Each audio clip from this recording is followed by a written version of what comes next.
नमस्कार दोस्तों, आज की हमारे इस वीडियो में हम आपके लिए कार्तिक माह की सारा भोज की कहानी लेकर आए हैं। एक समय की बात है, किसी नगर में एक संपन्न साहूकार रहता था। उसके भरा पूरा परिवार था।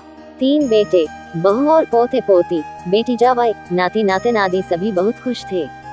एक समय कार्तिक माह में साहूकार की मझली बहू ने तारा भोज का निश्चय किया।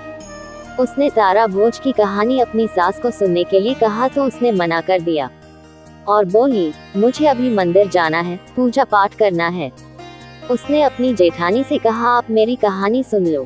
तो जेठानी ने भी मना कर दिया और बोली कि मुझे अभी खाना बनाना है। अब वह अपनी देवरानी से बोली, तुम तो मेरी कहानी सुन लो। तो देवरानी ने बहाना बना दिया कि बच्चों को देखना है। फिर उसने अपनी नंद से कहानी सुनने को कहा तो नंद ने भी मना कर दिया और बोली, मेरे ससुराल से बुलावा आया है, मुझे जाना है। अब वह बड़ी परेशान हुई, करे तो क्या करें। साहूकार का घर राजा के महल के पास था। बहू राजा के पास गई और बोली, आप मेरी कहानी सुन ले। तो राजा बोला, मुझे व्यापार देखना है, देश चलाना है। राहुकाल की बहू निराश हुई और घर की तरफ लौट चली। रास्ते में उसे अपनी पड़ोसन दिखी जो पानी भरकर वापस आ रही थी। बहू पड़ोसन से बोली, आप मेरी कहानी सुन लो। तो पड़ोसन कहानी सुनने को तैयार हो गई। वह और पड़ोसन ने मिलकर पूजा अर्चना करी, कहानी सुनी और आर्थिक री पूरा महीना दोनों ने मिलकर यही नियम किया। बहू का कार्तिक माह का तारो भोज का नियम पूरा हुआ। जिस दिन उसे व्रत का उद्यापन करना था, वही दिन ख्याल से उसकी जिंदगी का अंतिम दिन था। भगवान ने उसे लेने के लिए स्वर्ग से विमान भेजा। स्वर्ग से आया विमान देखकर उसके साथ भागकर चढ़ने लगी, लेकिन वह उन्हें मना कर दिया और बोली, माताजी अभी आपको पूजा पाठ करनी है। फिर जेठानी आए और विमान पर चढ़ने लगी।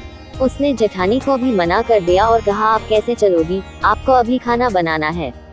देवरानी आई तो उसने देवरानी को भी मना कर दिया और कहा, जाओ तुम अपने बच्चे संभालो। नंद आई तो वह बोली, आपको ससुराल जाने की तैयारी करनी है, आप तैयारी करें। ये सब देखकर नगर का राजा भी वहां आया और बोला, मैं चलता हूँ तुम्हारे साथ। लेकिन बहू बोली, आपको तो राजपाट संभालना है, आप ही संभालिए। आखिर में पड़ोसन आए और बोली, बहन मैं चलती हूँ तुम्हारे साथ। बहू बोली, हाँ तुम मेरे साथ चलो, क्योंकि एक तुम ही हो जिसने कार्तिक के माह में मेरी तारा भोज की कहानी सुनी है। दोनों विमान में बैठकर स्वर्ग की ओर चलते हैं।